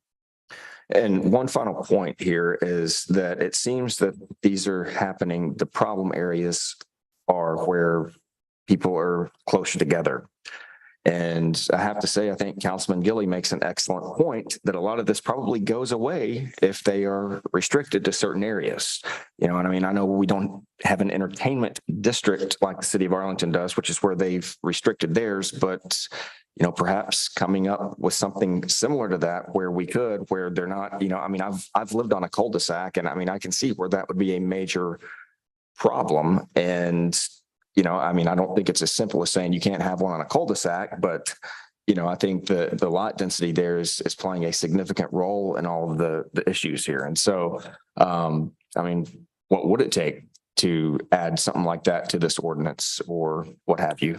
Well, we're regulating it through a separate ordinance unrelated to zoning. So that would just take a zoning amendment. We could look at amending the zoning again. I know we're going through that whole UDC update and hoping to get started on that soon. To the extent of regulating it in other means outside of zoning, that's kind of our intent here. So wish I had more for you.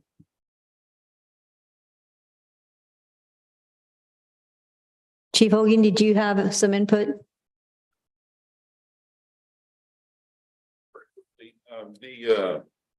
The topic of what the retribution, for instance, one of the things that we need to emphasize too to our citizens and those that are listening, and that might listen here in the future when they're watching this later, you can call anonymously.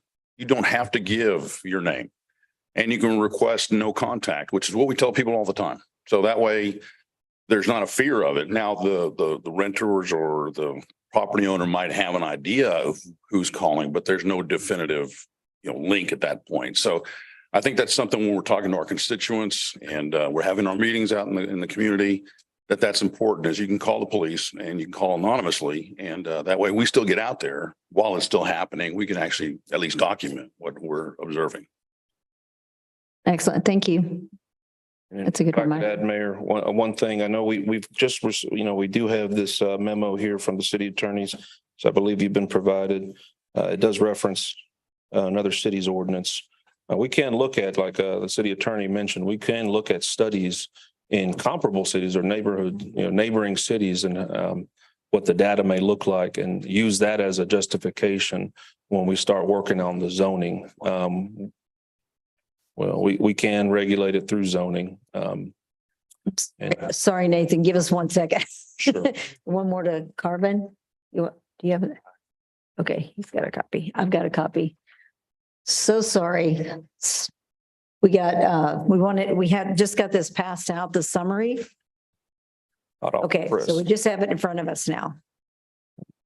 I think it does a great job as far as outlining how we can go about regulating if we should, and some case examples. So I would encourage council to review that and get back with us. That sounds like a good plan. Thank you. All right, we are going to take a 5-minute in between. That's the end of.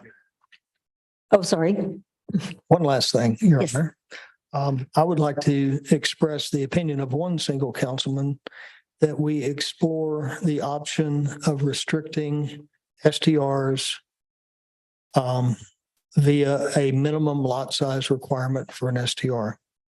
And I'd also add, if this was not a problem, if STRs were not a problem, and if enforcement of regulations were not a problem, this would not be the hot button issue that it is in our state, here in Kennedale and our surrounding cities. Thank you. You're welcome. Marks. I'm sorry. I just want to make sure we clarify exactly what you're asking us to do from this point forward. We had a lot more discussion. Maybe unless I missed something, Nathan, are you confident in what is being asked? I believe so. So, I mean, if we don't have any other revisions to the draft, I'd like to move forward and talking with the city attorney on how we make our public notifications. Again, I did ask council to allow staff the opportunity to do a public survey on the matter as well. I think that would be important. And then also opportunity to discuss with the city attorney on how we can regulate through zoning. But again, I believe the memo speaks to provides an example of how to do that. None of us has had the opportunity to read this memo Right. that I'm aware of. Yeah, so what you're asking us to do is to read this memo and to get back to you is if we are in agreement with this? Is that what we're being asked to do? Yes, if council can review the memo at your earliest convenience and then provide Daryl with city manager with direction, and then I'll take that direction and continue to move forward. Okay, so I just want to also make sure that we are Councilman Gilly, Councilman Horton, both would like, that's what I hear from you, that you want the lot size restricted. Is that what I hear from both of you? Yes. Okay. And Councilman Michaels? Input? Yeah, I would like to look into probably lot size restrictions and stuff like that. But I mean, I'll also kind of want to see what other cities are going to do, so we don't end up getting the cost of it. But because, I mean, my whole deal is, first thing I thought of, if it's that big of an issue, just shut it down completely, but obviously we can't do that. So now we're at the next step, and then we're only having problem with the one property out of the 5. Two, Two? yeah, well, one that's not permitted. Okay, all right, yeah. I can see lot sizes. Got it? Got it? Thank you, Council. All right, just to make sure. So we're changing the direction. Now we're going to go from this ordinance that was presented to now we're going to create an ordinance that is going strictly a, Well, I still like all this. No, this is an excellent piece of work. so This- you're this is saying an add, enhancement. add. Yes, Yeah. yes, yes. Yeah, so this is, And, this, because this is immediate, And, right? and I would like to compliment you on addressing the swimming pool rental issue and the outbuilding and all that also. No, this is good work. My view is, we need a little bit more, around lot sizes. Thank you. Yep, you're welcome. Thank you. And we will take a 5-minute break. We'll be back here at 3:50.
I didn't know. No, I didn't. That's no. I said, don't get it. I didn't want to do that.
Oh, yeah.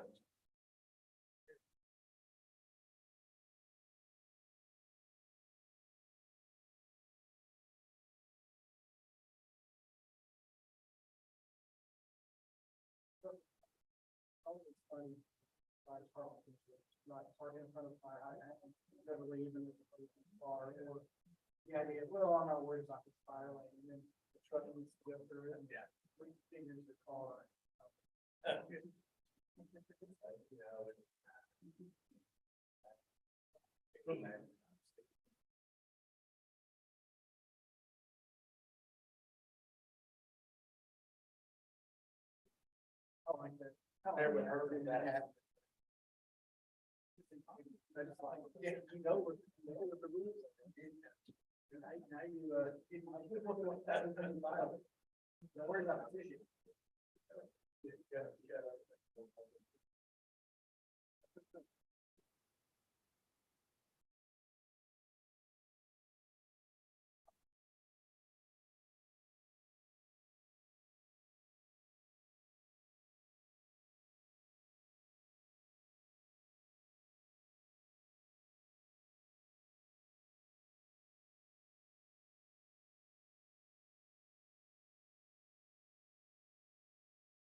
I can only tell you, go down and see fire, but see whatever auto shop or something.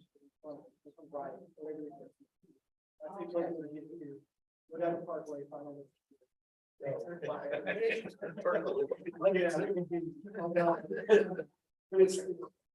fast. Yes, they do. Property value.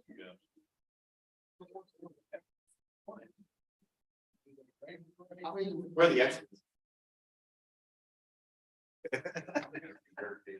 I can spend it on. Starting kind of discussing.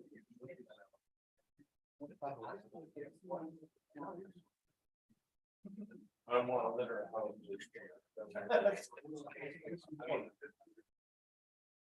used to be in the straight. Don't worry about it. 20. And Bill, there was no other. Even if I went out, yeah, there's just no other way. So it would take me, I timed it, it would take me 40 minutes either way. I said, "Dude, this makes me funny. I'm trying to do some crazy.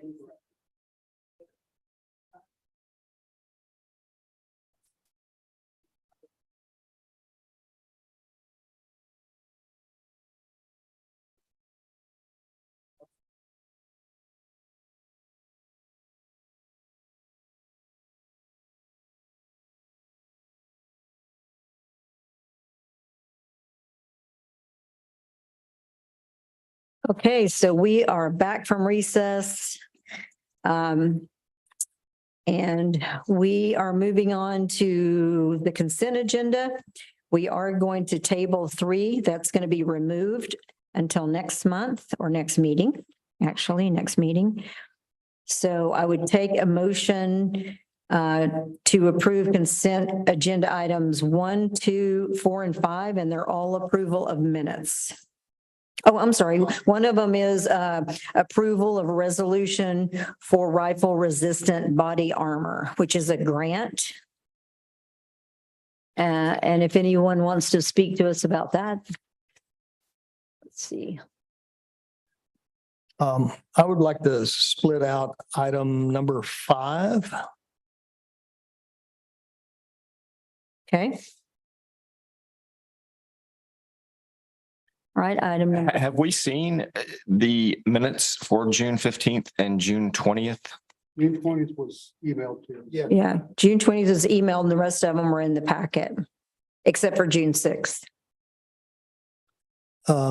Your Honor, I also move that we separate item 3, from the June 6th budget workshop. Yeah, that's going to be tabled because it wasn't included. I'm sorry, that's exactly what you said and I forgot. That's Pardon me. okay. It's okay. So, oh, go ahead, Brad. That was me. With that in mind, Madam Mayor, I make a motion to approve the consent and agenda for 1, 2, and 4. Okay, so I have a motion to approve for 1, 2, and 4. Do you have a second? I'll second that. All in favor? Unanimous. And we'll go back to, can I just clear my mind a minute? Chief, what's the amount on the grant for the body armor? I'm just looking for it real quick.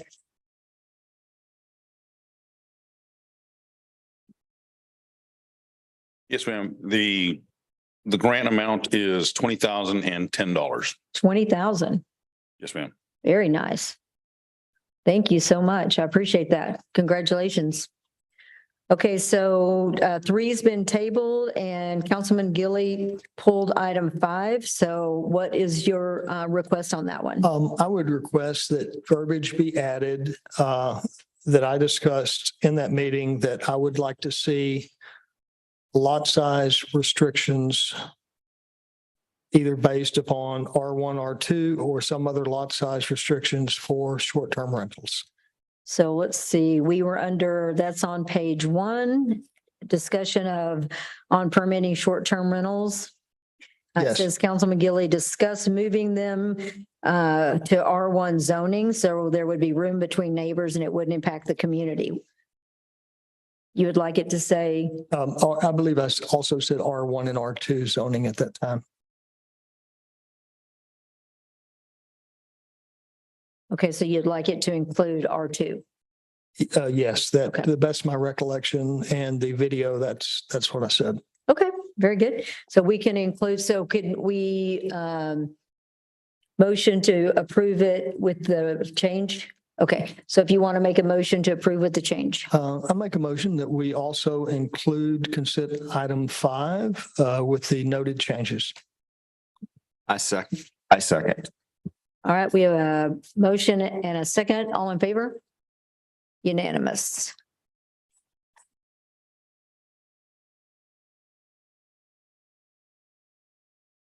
That was the easiest thing we've done all day. Items for individual consideration. Number 1, discuss and consider approval of a conceptual plans contract for the fire station remodel. Yay, Chief Brown, you're up. Good afternoon, folks. How are y'all today? We are good. How are you today? Been a long one, hadn't it? It's been a long one. Thanks for hanging in there. Absolutely. What you have in front of you today is the staff report that I'm asking for y'all to consider approval of a contract with Grossman Design Build LLC in the amount of $28,000 for conceptual design services for the fire station remodel. In summary, in May of this year, a request for qualifications was issued for a design build team to provide professional design, renovation, and construction services for our existing fire station. Grossman Design Build LLC was the company that was selected by the committee. Staff is now requesting council's approval for a contract with Grossman Design Build in the amount of $28,000 for the first phase of the project, which is the conceptual design services for the station remodel. So at this point, are we looking to remodel, or are we what's there, or build a completely different? It's a combination of add-on and remodel. And right now I've been working with the company. We're meeting again tomorrow. We met on Tuesday. They had some basic conceptual designs that we asked them to go back and change. So overall, what that does is it expands the station for the future. It'll allow us to house in the future up to 9 firefighters on a daily basis. And I think I told you when we met before, the first additional piece of equipment that we will probably add in the future would be a second ambulance. And for that, that would require us to go up to approximately 9 personnel. What that also does, presently, when you go in, you look at our apparatus bay, it's full of equipment. In every nook and cranny that we can stuff stuff, we have put it in there. And we're just out of room. In addition to that, that the add-on portion is our fire administration personnel will move from City Hall to the fire station where I would say it belongs, along with building a training center and a EOC there as well. EOC is needed in case we have a disaster in town. It gives us the ability as a group to go and work to manage that disaster. Okay. Mm-hmm. Councilman Michael Carvin, do you have something to say? I do want to add, city manager and I have discussed this. The contract that was proposed has some language in there that I would suggest that be removed. So I would have no problem with the council authorizing the approval of the contract subject to city manager and I working out that last bit of language. In short, it appears to obligate the city to use this organization for future projects post bond. And I don't think the city wants to obligate itself.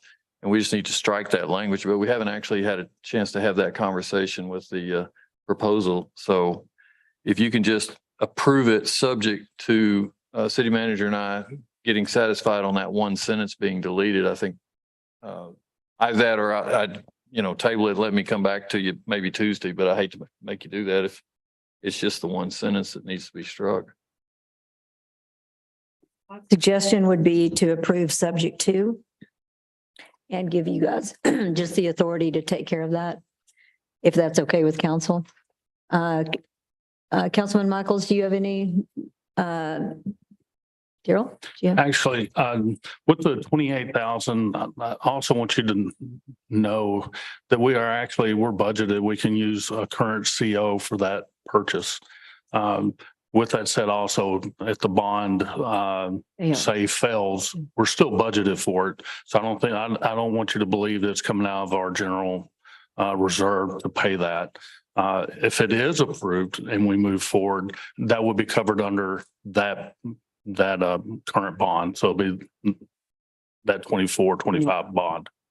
So I just want to let you know we are budgeted for it. Perfect. Councilman Navarez? I have no questions. I'll just go ahead and submit. I'd like to submit approval for the conceptual plans for the fire station, with the exception that the final approval will be to the city manager of that contract. Okay, so we've got a motion to approve. Second? I will second it. All in favor? Unanimous. I do have one question. So you mentioned this was first phase. Yes, ma'am. Is there a second, third, fourth? So first phase is the design, right? Mm-hmm. So what we need from them, they are designing the floor plan. They're giving us a visual of what the building or the concept of it would look like. Now, if this goes to GO bonds as is the direction that we're going, it is our responsibility to take those conceptual designs and go out and make sure everybody knows what we're going to build. Perfect. We're transparent. Perfect. And we show them just what we're wanting to accomplish with it. Perfect. So that's phase one. I love it. Thank you, sir. Phase two. Thank you, Chief. Thank you. Huh? Even though it will mess up my walk route, that's okay. Have a little wall, you may have to step up. Okay, I'll start working on step ups. Okay, so item 2, consider approval of vendor for water rate study. All right, me again, folks. This is going back to that initial, the $17.4 million bond, the CO bond that we've been talking about quite a bit. An element of that was a water rate study. I am seeking approval on a vendor for the water rate study. Some quick background. I solicited 4 vendors, 3 responded. Of those 3, I feel that 2 were above the other one. I'd prefer to go with Wildan, primarily because Wildan in their proposal has offered to attend a work session, a public hearing, and present to council. So 3 different meetings. And with the spirit of transparency and having the opportunity to ask questions, Wildan does offer 2 more opportunities to ask questions and be in front of the public than New Gen does. I That appreciate said, I believe we could win either way. I just, given the attitude of the council, and it seems like the momentum towards allowing the public to have some interaction with that, Wildan does offer that additional meeting, or the 2 additional meetings that New Gen does not. Absolutely. Are there any questions? If there are no questions, I'll take a motion. Madam Mayor, I'll make a motion to approve the vendor for the water rate study. We have a motion to approve. Do I have a second? I will second it. So motion and a second to approve. All in favor? Unanimous. Very Thank good. you. Appreciate it. Thank you. Good job. Last but not least, individual consideration, item number 3, College Sublette Road Stormwater Drainage Engineering Study, update amendment to contract. And that's going to be presented to us by our city manager.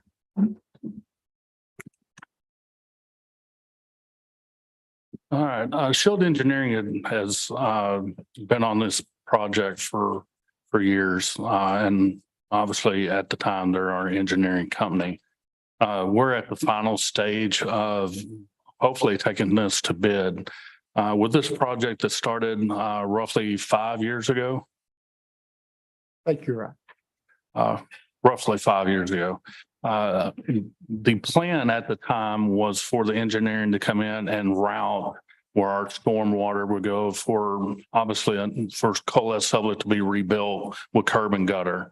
So that concept had the stormwater traveling towards Sweeney Heights in a sense, then turning west or going back to the right and going next to another drainage at Mrs. Crouch property. I'm sorry, forgive me, I'm not sure what her address is, but in a sense, it goes behind the properties of the households on Colette Sublette.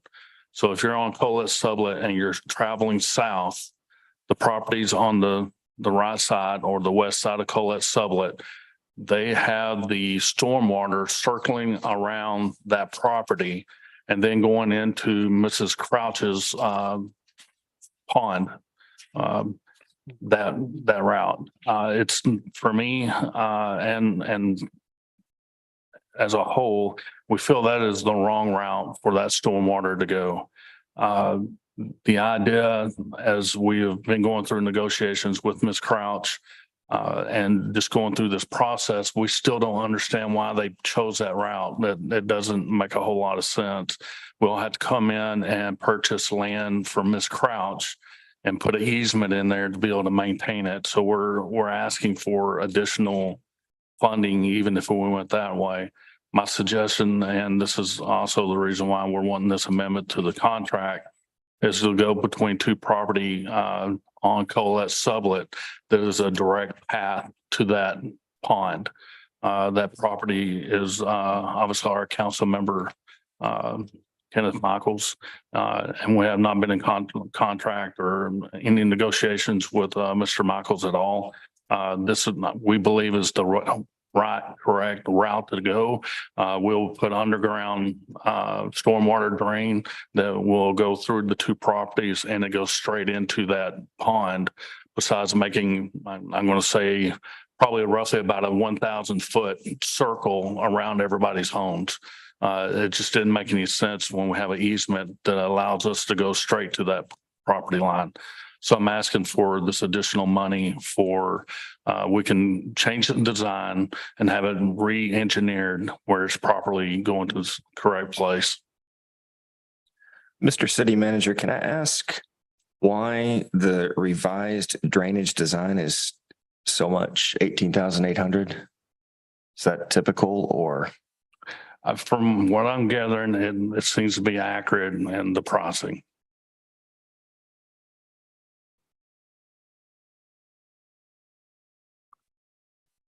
Councilman Gilly, do you, oh, go ahead, Councilman Horton. I'm sorry. Why was that not included in the original contract? The design I guess it was already designed or? Well, the design was already done. So whenever I came into office, that design was complete. Ultimately, we was ready to go to construction. They didn't listen. With some of the storm, our heavy rains that we've had, I feel like it's better to go straight to the source. Besides, literally, we're going to have to go in and create another ditch or a swell. And then we're having to make that purchase. And honestly, we're going between two properties that I believe is going to get the potential of flooding. And I feel like if we go this direct route, it eliminates 4 properties and an outbuilding barn. Will it decrease the overall cost of the drainage, actual drainage work that needs to be done, the infrastructure cost of the drainage, since it's going straight? I think it will. At most, I think it will be a break even, whichever way we go. There's still a little bit of cost on the construction, but it's going to be included. Besides going 1,000 feet going around, we're talking to maybe 50 feet. So we will still be within the money allocated for this project. We're not going to break out of the budget of the project. I don't think so. Okay. And if I recall, it's around $3 million. This total 2.4. 2.4. With the, I'm going to assume if we're looking at that 1% once a month, obviously add that to it. But I still believe we'll be under the $3 million mark. Okay. Okay. Councilman Michaels, anything? Any questions? I think I could say anything. What's it gonna do to your house? All right, well, if there's no further questions, I'll take a motion. A quick question for me. Go ahead, Madam sorry. Mayor. Just to catch me up on this, is this just fixing an existing issue or is this fixing an existing issue with consideration that it will fix future issues over there? Neither one. This is all in reference to the Colette Sublet rebuild of that roadway.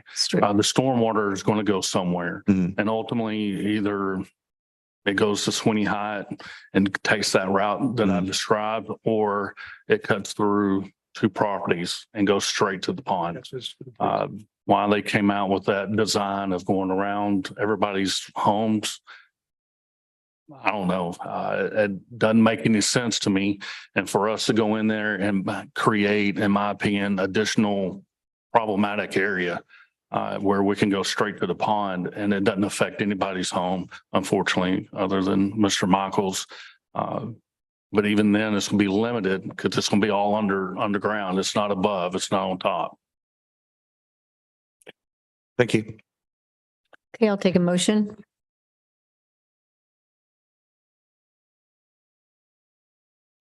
I move that we approve the College Sublet Road Stormwater Drainage Engineering Study Update Amendment to Contract. I have a motion to approve. Do I have a second? Madam Mayor, second. I have a second. All in favor? 3 abstain. So I have a approval, 3 abstain, 1. And we are going to take the executive session, the 2 items under executive sessions 1 and 2, and we're going to move those to the 18th of July. And I will ask for a motion to adjourn. Madam Mayor, I make a motion to adjourn. Second, I will second that. all in favor? Meeting adjourned.